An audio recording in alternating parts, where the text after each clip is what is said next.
ലോക്സഭാ തെരഞ്ഞെടുപ്പ് പ്രഖ്യാപിച്ചതിന് തൊട്ടു പിന്നാലെ പരക്കം പായുകയാണ് ബി. മോദിയുടെ സമയത്തിനും സൗകര്യത്തിനും അനുസരിച്ച് കൃത്യമായ ഇടവേളകൾ നൽകിയാണ് കമ്മീഷൻ തെരഞ്ഞെടുപ്പ് തീയതി പ്രഖ്യാപിച്ചിരിക്കുന്നത് എന്ന ആക്ഷേപം കോൺഗ്രസ് അടക്കമുള്ള പ്രതിപക്ഷ പാർട്ടികൾ ഉന്നയിക്കുന്നുമുണ്ട്. എന്തായാലും സമയം നീട്ടി നൽകിയതിന്റെ ആനുകൂല്യം തങ്ങൾക്ക് അനുകൂലമാക്കുവാനുള്ള ശ്രമങ്ങൾ കോൺഗ്രസും തുടങ്ങിയിട്ടുണ്ട്. അല്പം ദുർബലപ്പെട്ടു നിൽക്കുന്ന ഇന്ത്യ മുന്നണി രാഹുലിന്റെ ഭാരത് ജോഡോ ന്യായ് യാത്ര സമാപിച്ചതിന് പിന്നാലെ കൂടുതൽ കരുത്താർജിക്കുകയാണ്. ബി.ജെ.പിയെ പൂട്ടുക എന്ന ഉദ്ദേശത്തോടെ സമാജ്വാദി പാർട്ടി അടക്കം കോൺഗ്രസിന് പിന്നിൽ അണിനിരന്നു കഴിഞ്ഞു. രാഹുൽ ഗാന്ധിയുടെ നേതൃത്വത്തിൽ കോൺഗ്രസും പോരാട്ടം ശക്തമാക്കുമെന്ന മുന്നറിയിപ്പാണ് നൽകുന്നത്. ഇതിനിടെ തെരഞ്ഞെടുപ്പിന് മുമ്പായി ബി.ജെ.പി കരുതി വെച്ച ഒരു സമ്മാനം രാഹുൽ ഗാന്ധിയെ തേടിയെത്തിക്കഴിഞ്ഞു. കോടതിയിൽ നിന്നുള്ള സമൻസാണ് രാഹുലിനായി ബി.ജെ.പി തയ്യാറാക്കി വെച്ചിരുന്നത്. അത് കൃത്യമായി രാഹുലിനെ തേടി എത്തുകയും ചെയ്തിരിക്കുകയാണ്. ജാർഖണ്ഡ് പ്രത്യേക കോടതിയുടെ സമൻസാണ് രാഹുലിന്റെ പക്കൽ എത്തിച്ചിരിക്കുന്നത്.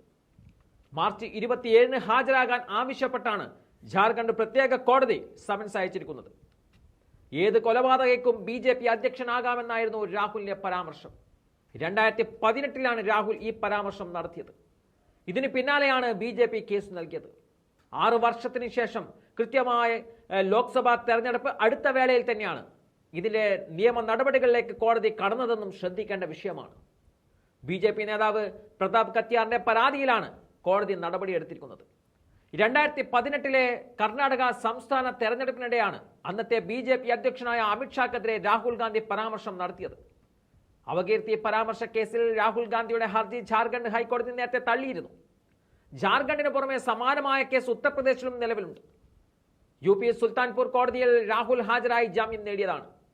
അമിത്ഷാക്കെതിരെ അപകീർത്തി പരാമർശം നടത്തിയെന്ന് ആരോപിച്ച് ബി.ജെ.പി നേതാവ് വിജയ് മിശ്രയാണ് യു.പിയിൽ കേസ് നൽകിയത്. അമിത്ഷാ കൊലപാതക കേസ് പ്രതിയാണെന്ന പരാമർശത്തിന്റെ പേരിൽ റാഞ്ചിയിലെ വിചാരണ കോടതിയിൽ നടപടികൾ നടക്കുന്നുമുണ്ട്.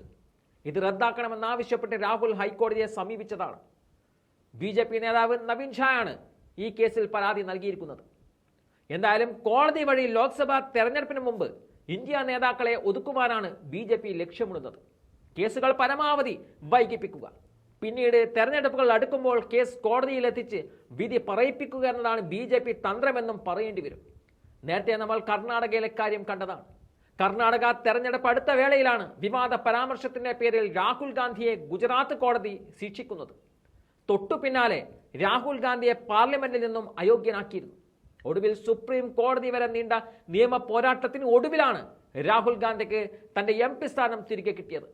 വീണ്ടും ഒരു ലോക്സഭാ തെരഞ്ഞെടുപ്പ് കൂടി വരുമ്പോൾ മറ്റൊരു കേസും കൂടി ബി.ജെ.പി ഇടപെട്ടുകൊണ്ട് കുത്തിപ്പൊക്കി കഴിഞ്ഞിരിക്കുകയാണ്.